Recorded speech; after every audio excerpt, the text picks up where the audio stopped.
Hello everyone, chemistry अड्डा के online platform में आप सभी का स्वागत है। और आज के इस वीडियो लेक्चर में हम एमएससी केमिस्ट्री का एक नया चैप्टर स्टार्ट कर रहे हैं जिसका नाम है पेरिसाइक्लिक रिएक्शंस। देखिए, पेरिसाइक्लिक रिएक्शन बाकी ऑर्गेनिक रिएक्शन से बहुत ज़्यादा डिफरेंट है, क्योंकि पेरिसाइक्लिक रिएक्शन की खुद की कुछ कैरेक्टरिस्टिक्स होती है, ये उन्हीं को फॉलो करती है, उनके आधार पर ही होती है।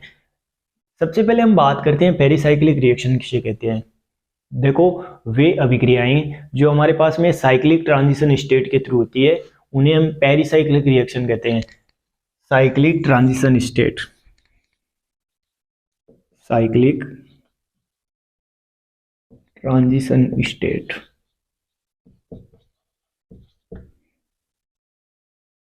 वे अभिक्रियाएं जो हमारे पास में साइक्लिक ट्रांजिशन स्टेट के थ्रू होती है उन्हें हम क्या कहते हैं? Pericyclic reaction. अब देखिए, पेरिसाइक्लिक रिएक्शन को पेरिसाइक्लिक रिएक्शन क्यों कहते हैं? क्योंकि जो इलेक्ट्रॉन क्लाउड होता है रिएक्शन के दौरान, जो इलेक्ट्रॉन क्लाउड होता है वो रिवॉल्व करता रहता है। इसकी साइक्लिक ट्रांजिशन स्टेट की जो पेरीफेरी होती है उसके अराउंड रिवॉल्व करता रहता है, इसलिए पेरिसाइक्लिक रिएक्शन को पेरिसाइक्लिक रिएक्शन कहते हैं। पेरीफेरी पर, साइक्लिक ट्रांजिशन स्टेट की पेरीफेरी पर इलेक्ट्रॉन क्लाउड क्या है? वो रिवॉल्व करता रहता है। अब देखिए, हम बात करते हैं पेरिसाइक्लिक रिएक्शन की डेफिनेशन की। तो डेफिनेशन क्या हो जाएगी? Those reactions which can takes place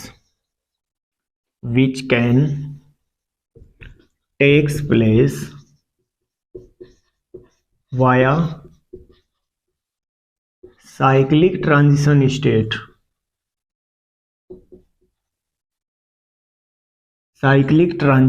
state are known as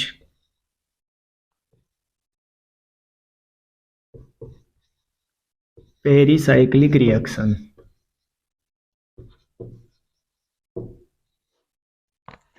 वे अभिक्रियाएं जो हमारे पास में साइक्लिक ट्रांजिशन स्टेट के थ्रू होती है उन्हें हम क्या कहते हैं?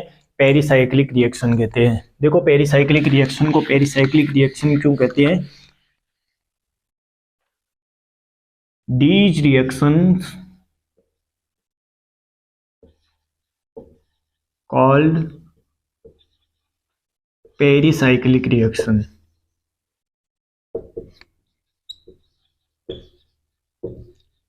बिकॉज, क्योंकि during the reaction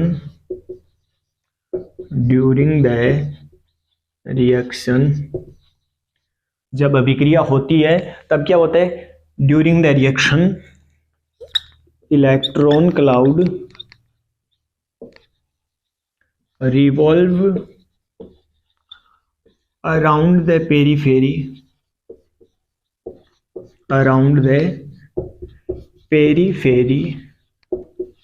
of cyclic transition state।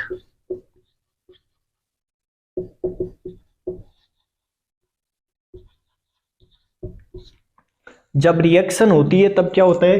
जो इलेक्ट्रॉन क्लाउड है during the reaction, electron cloud revolve करता है कहाँ? Around the periphery of cyclic transition state. इसलिए पेरिसाइक्लिक रिएक्शन को हम क्या कहते हैं? पेरिसाइक्लिक रिएक्शन कहते हैं। अब हम बात करते हैं पेरिसाइक्लिक रिएक्शन की क्या क्या कैरेक्टरिस्टिक्स है, क्या खास बातें हैं पेरिसाइक्लिक रिएक्शंस की, उसकी बात करते हैं।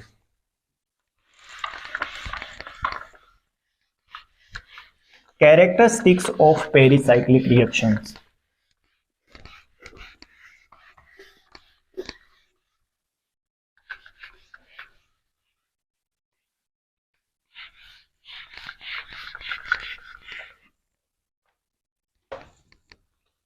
Characteristics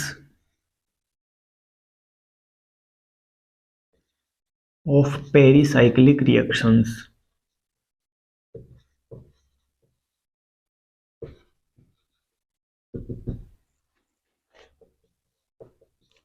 पेरिसाइक्लिक रिएक्शन की क्या खास बातें हैं उनकी बातें करते हैं। फर्स्ट पॉइंट आपका followed concerned mechanism.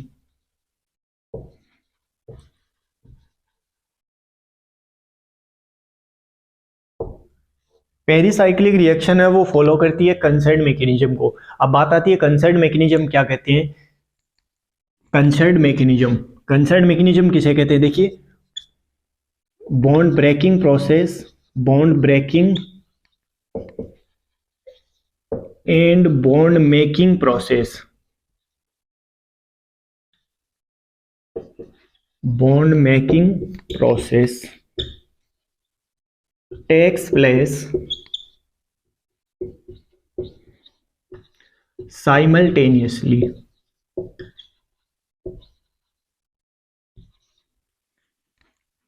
in a single step।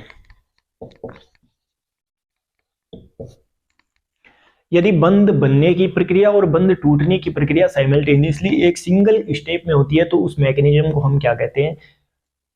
Concert mechanism कहते हैं। और पेरिसाइक्लिक रिएक्शन है वो फॉलो करती है कंसर्ट मैकेनिज्म को, तो इसका मतलब pericyclic reaction single step reaction है, इसमें किसी भी प्रकार का इंटरमीडिएट नहीं बनता है। सेकंड पॉइंट है pericyclic reactions are stereo specific, stereo specific. अब आपने दो वर्ड सुने होंगे, एक तो होता है स्टीरियो स्पेसिफिक और एक होता है स्टीरियो सिलेक्टिव। स्टीरियो स्पेसिफिक में क्या होता है कि प्रोडक्ट की जो स्टीरियो केमिस्ट्री है वो डिसाइड करते हैं रिएक्टेंट की प्रोडक्ट स्टीरियो केमिस्ट्री।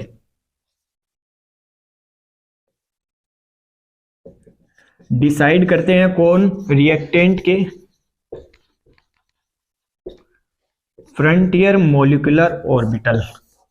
यदि प्रोडक्ट की स्टीरियो केमिस्ट्री को रिएक्टेंट के फ्रंटियर मॉलिक्यूलर ऑर्बिटल डिसाइड करें तो ऐसी स्टीरियो केमिस्ट्री क्या होती है? Stereo specific. ऐसी रिएक्शंस क्या कहलाती है? Stereo specific. अब बात करते हैं एफएमओ की। एफएमओ के बारे में तो आपने पढ़ा होगा कि एफएमओ, एफएमओ की फुल फॉर्म क्या आती है? Frontier molecular orbital. Frontier molecular orbital. Frontier molecular orbital आपके क्या होते हैं? दो प्रकार के होते हैं। कौन कौन से होते हैं? एक तो होते हैं होमो, एक कौन से है? LUMO. HOMO and LUMO. HOMO को क्या कहते हैं? Highest occupied molecular orbital, highest occupied molecular orbital, highest occupied molecular orbital. और लूमो को क्या कहते हैं? लोवेस्ट अनऑक्यूपाइड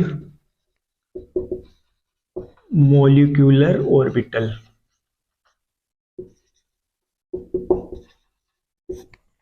होमो क्या होते हैं? Highest occupied molecular orbital. और ल्यूमो क्या होते हैं? Lowest unoccupied molecular orbital. देखिए स्टीरियो स्पेसिफिक एक बार फिर से देखना। प्रोडक्ट की जो स्टीरियो केमिस्ट्री है वो डिसाइड कौन कर रहा है? रिएक्टेंट की फ्रंटियर ऑर्बिटल। रिएक्टेंट के फ्रंटियर ऑर्बिटल अगर प्रोडक्ट की स्टीरियो केमिस्ट्री डिसाइड करते हैं तो वो क्या होती है? स्टीरियो स्पेसिफिक रिएक्शन होती है। और पेरिसाइक्लिक रिएक्शन में ऐसा ही होता है। पेरिसाइक्लिक रिएक्शन क्या होती है? स्टीरियो स्पेसिफिक रिएक्शन होती है। अब हम थर्ड पॉइंट की बात करते हैं। थर्ड पॉइंट क्या है? पेरिसाइक्लिक रिएक्शन में किसी भी प्रकार की इलेक्ट्रोफिलिक, न्यूक्लियोफिलिक सब्स्टिट्यूशन रिएक्शन नहीं होने वाली है।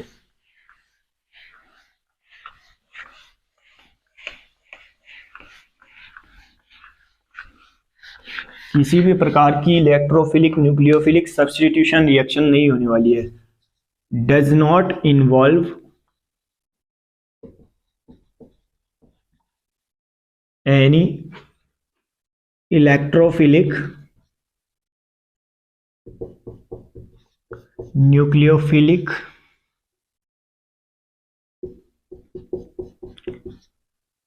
सब्स्टिट्यूशन या एडिशन रिएक्शन, या एडिशन रिएक्शन।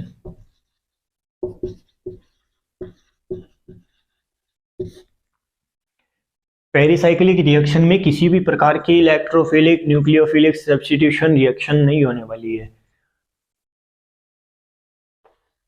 फोर्थ पॉइंट है नो फॉर्मेशन ऑफ इंटरमीडिएट। देखो पेरिसाइक्लिक रिएक्शन में किसी भी प्रकार का इंटरमीडिएट नहीं बनने वाला। ऐसा नहीं है कि कार्बोकेटाइन बन गया, कार्बेनाइन बन गया, रेडिकल बन गया, ये कुछ भी पेरिसाइक्लिक रिएक्शन में नहीं होता है। Pericyclic reaction single step reaction है, सिंगल स्टेप। इंटरमीडिएट नहीं बनता है, ट्रांजिशन स्टेट बनती है केवल पेरिसाइक्लिक रिएक्शन में। फिर नेक्स्ट पॉइंट है आपका, इसमें रिएक्शन को इनिशिएट करवाने के लिए किसी भी प्रकार की रिएजेंट की आवश्यकता नहीं होती है। No required any reagent, any reagent. Pericyclic reaction में क्या होता है कि रिएक्शन को इनिशिएट करवाने के लिए किसी भी प्रकार के रिएजेंट की आवश्यकता हमें नहीं होनी है। अब लास्ट पॉइंट, पेरिसाइक्लिक रिएक्शन को करवाने के लिए किसी भी प्रकार के रिएजेंट की आवश्यकता नहीं होती है, तो फिर ये रिएक्शन इनिशिएट कैसे होती है? ये रिएक्शन सिंपली हीट या फोटोकेमिकल की प्रेजेंस में, हीट या HMU की प्रेजेंस में, या तो थर्मली या होगी या फोटोकेमिकली रिएक्शन इंड्यूस होगी। या तो क्या होगी, थर्मली या फोटोकेमिकली इंड्यूस्ड होगी, फोटोकेमिकली। किसी भी प्रकार के रिएजेंट की आवश्यकता नहीं होती है, तो किसकी आवश्यकता होती है? या तो जनरली हीट की आवश्यकता होती है या HMU की, थर्मली या फोटोकेमिकली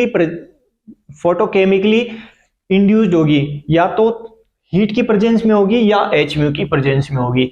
ये कुछ खास बातें थी पेरिसाइक्लिक रिएक्शन की, कैरेक्टरिस्टिक्स 6 बातें थी जो हमें ध्यान रखनी है, और इन्हीं के आधार पर पेरिसाइक्लिक रिएक्शन को हम पढ़ेंगे। अब हम बात करते हैं टाइप्स ऑफ पेरिसाइक्लिक रिएक्शन, कितने प्रकार की है pericyclic reactions.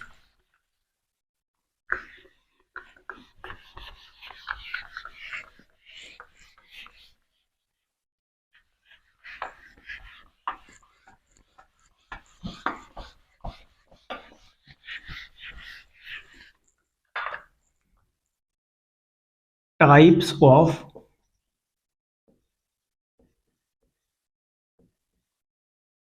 Pericyclic reaction.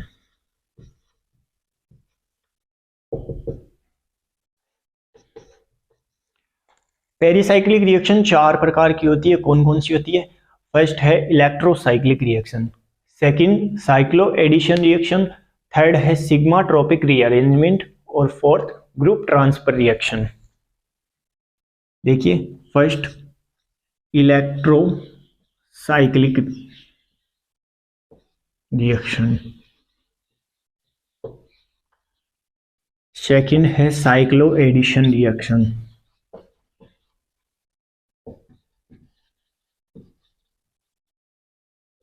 Second हमें पढ़ना है साइक्लो एडिशन रिएक्शन, थर्ड हमें पढ़ना है sigmatropic rearrangement, sigmatropic rearrangement, और फोर्थ हमें पढ़ना है ग्रुप ट्रांसफर रिएक्शन।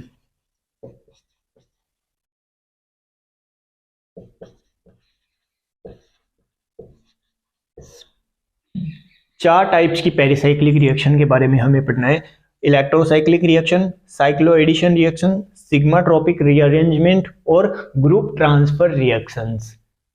इन चारों के बारे में हमें पढ़ना है। नेक्स्ट वीडियो में हम मॉलिक्यूलर ऑर्बिटल डायग्राम बनाएंगे, मॉलिक्यूलर ऑर्बिटल डायग्राम।